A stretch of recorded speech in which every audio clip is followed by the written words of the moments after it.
Obila James Mukhwana ibiro medo dinone kuom ndalo 21 e kinde ma nonro ewi nek mar rawera Albert Ojwang dhi nyime. Polise pod nego mana ji. Ok onego bende ng'ama osemaki dhi tho e lwet polis.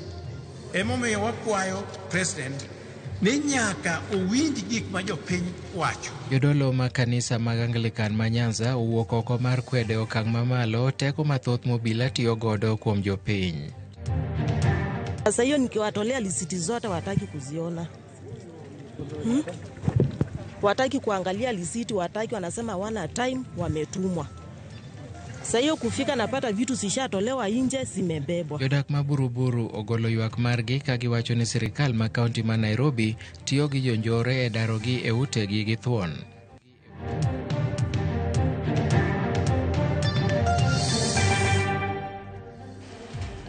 Arwakini machiegni weche manyien makagi kacha. Nyinga Milton Ochieng. Jang'ad bura Robinson Ondieki ochiwo chik mar medo dinone apisa mar obila James Mukhwana kuom ndalo 21 e kinde ma nonro ewi nek mar rawera kendo japuonj Albert Ojwang dhi nyime. Wachore ni nosande kendo nonege e stesend obila ma Central e boma ma Nairobi tok meko mare e dalagi e kaunti ma Homa Bay.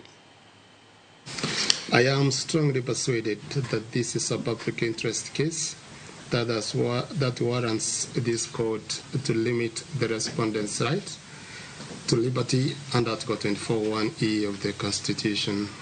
The notice of motion dated 3rd June 2025 succeeds in toto. Number 2, the respondent shall be detained for a period of 21 days, including weekends and holidays. Number 3, the term days shall run from 13th of June 2025. And lastly, parties are at liberty to apply as and when change of circumstances arise. Jodolo ma kanisa mag Anglikana bade ma Nyanza koro wuok oko mar kwedo okang' mamalo mateko mathoth mobila tiyo godo kuom jopiny. E andike motisi gi dhongere ni The Nation Under Siege mane gigolo kawuono e kanisa ma St. Stephen's Anglican Kisumu, jodolo go koro kwayo jatend piny William Ruto mondo wuog oko mapiyo mondo gol twak mar nyayo kwe pachoka mondo ng'ata mibi yudi kod ketho mar mondo kaw ting' mare owuon. Bende IPOA ne giwacho ni yulo e tijgi mar manyo oganda ratiro n'oganda. Ewi mano bende gitielo ni ng'ata nigi ratiro maloso kendo wacho pache ma ok owinjore buog ngimagi. Failed to stand with ordinary Kenyans who are the target of police brutality.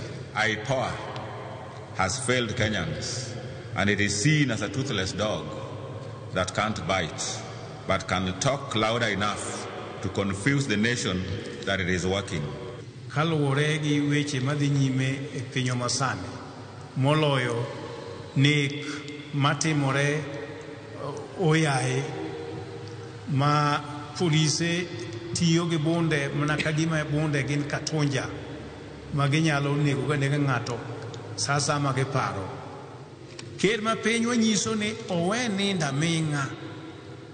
Wasewinjo twak mage kuom higni mang'eny kata kuom kinde mang'eny. Owuoyo taf to kwane ka wuoyo nenero kelo nwa kwe e piny, kelo konyruok e kind rahia to gi polis.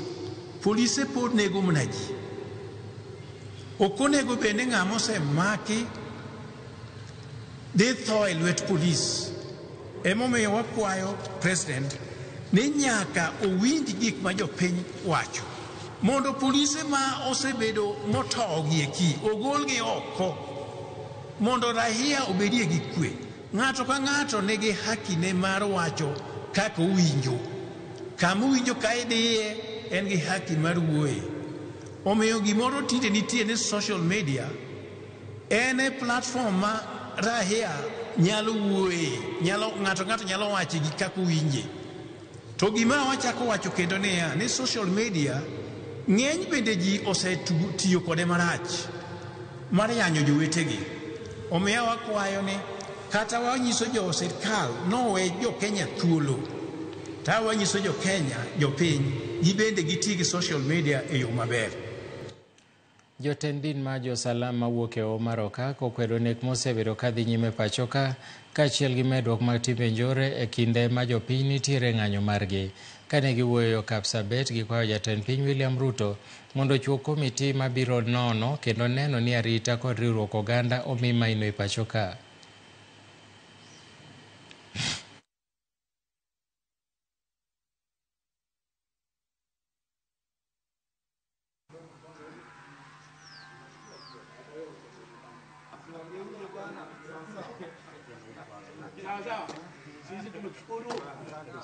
Huwezi kuonekana kisha mimi nitatoka nitaenda hapa. Utuondolee maradhi. Kila aliye na haja Mwenyezi Mungu mtumizie haja yake. Sisi tumesikitishwa sana kuona mali inaharibiwa. Wizi unaonekana waziwazi, na ili hali sisi tunatoa kodi kulipa polisi, askari kulinda mali.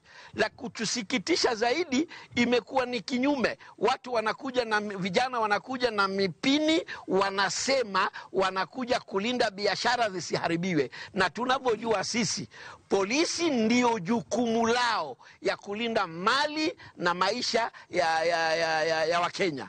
Tumekuwa na maandamano ya hapa na pale ambapo ni sawa kisheria, lakini mambo yanayofanyika ndani ya hayo maandamano ndio hayaridhiki. Hayaridhishi kabisa. Kwa mfano kama hii ya juzi. Leo tumekuja kuona vijana wameshika marungu, tena rungu zenyewe mpya, ni kama zimenunuliwa ama zimeletwa, alafu wanaingia katika mji na kuvuruga zaidi. Vijana wamepigwa risasi. Kuna ule ambapo alichukuliwa kutoka kule Jaluoni ameletwa mpaka Nairobi, ameuawa kwa njia ambapo haijulikani. Sasa nasema hivi, tusije tukapeleka nchi hii kafanana na Haiti. Haiti ni nchi kama Kenya, na Haiti tunavyosikia kwa imevurugika, si ati inapigana na nchi nyingine, ni guns against government. Jod bura ma Machakos Town Caleb Mule okwero timbe maundu makoro inyawo gapisa mag obila ka gitiyo gi teko mang'eny kuom jopiny. Mule koro dwaro no obila matimo timbe makoch mondo kawnegi okang' mar chik kendo yudo ratiro ne jok ma oseroch ratiro margi. Kanowuoyo e skul primar ma Mwanyani, Machakos e kinde mane yawayanga chenro mar gedo ma sikunno gi omenda moger gomenda maromo $50,000,000 mane ogol gi kambi Safaricom.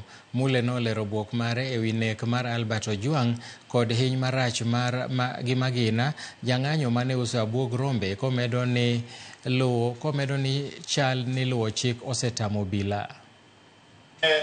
Uwezi letewa mfungwa na kwa seli yako na atoke akiwa maiti.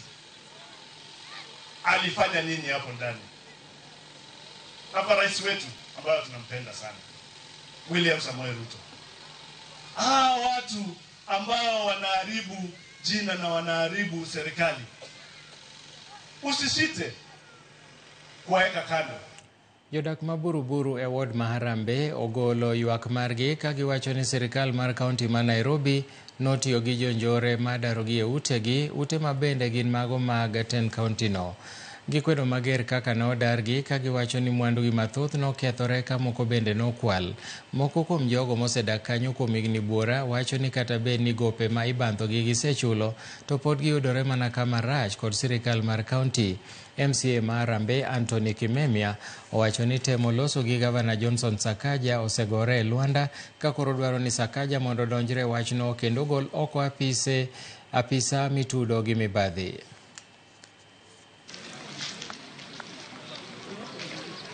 Mekaa 30 years.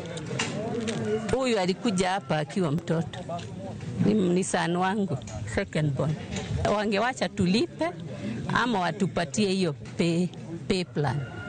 Kila hata suruali na sindilia walibeba. Kuna vile mtu ambaye ameishi kwa nyumba miaka 40 amekosa tu kulipa miezi miwili miezi mitatu, na kuna mwingine pia amelipa up to the last cent na bado nyumba yake imekuwa allocated kwa mtu mwingine. Tunamwambia afuate due process. Tukizungumza na estate officer ambaye ndio anaajibika na mambo ya estate. Estate officer anasema hajui haya maneno. Tukizungumza na director ambaye pia anafaa kuwajibika habari ya housing, director housing, pia yeye hajui ambacho kinachoendelea. Hao watu wanakuja, wamejua tumeishi na hizi manyumba miaka ngapi. Tumelelea watoto huku, tumelelewa huku, tukalelea watoto wetu huku, na watoto wetu wengine wanalea watoto wao huku. Hakuna vile mtu atatoka huku akuja kule rahisi na si ati ni rent tumeshindwa kulipa. Yes, there was a problem, there was a time kulikuwa hakuna pesa, but sasa we are up to date. Mbona wana allocate watu manyumba, watu wakiwa ndani ya manyumba? Hata uelewi ni watu wamekula vitu zao, hata macho ukiangalia hivi unastuka au ni akina nani. Na wamejaa kwa nyumba, hata uwezi ongea chochote na wao. Ni mtu kuingia na kuharibu vitu na kubeba. Hiyo ni wezi hiyo. Hiyo ni wezi. Kama umepoteza vitu kama zimeenda zote za nyumba. Kwanza kitanda anafunja na mguu. Hata nawaambia acha nichukulie watoto manguo, wasikii wakishaingia kwa nyumba. Kila mtu anashika kitu yake anatoka tu na. Kaunti ma Kisumo oketo winjruok kod bengi mar Equity machiwo kony mar omenda ne jopur e kaunti no mar ng'iewo gige pur. Chenro moyangi ni en mar bero sekta mar pur. Gavana ma Kisumo Ngire Anyang' Nyong'o olero ni riwruok gi bengi mar Equity no en mano mar bero sekta mar pur kendo loko pur obed ohala mondo ber ngima jopiny kojiwo ni chenro ni idhi tim e yor lony manyasani. Jata chenro mar bengi mar Equity Moses Nyabanda owacho ni gigeto keto tenge omenda maromo milion 1 ne chenro no.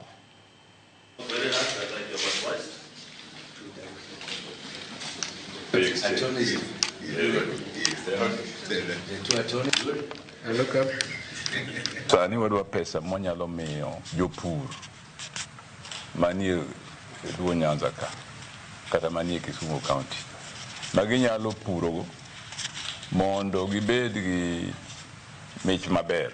Omiyo tich matiyo gi jo Equity ni wadwa ni kaka county wan wacholie farmers matin, wamiyo gi gimoro ok ni magichamo magidhi e chiro mar ng'iewo kodhi mondo gipur maber. Wadwa ni walok pur obed ohala ne jowa. County gi Equity Bank kawuono romo mowinjore ni jopur wabro chako ka wamiyo discount mar 40% e gik ma itiyogo e pur, magi kodhi, magi fertilizer, magi sprays mitiyogo e kapur. To be ok wadwa mana ni ibedo ohala, wadwa ni bed mapato ma ingo be dhi nyime ka medre.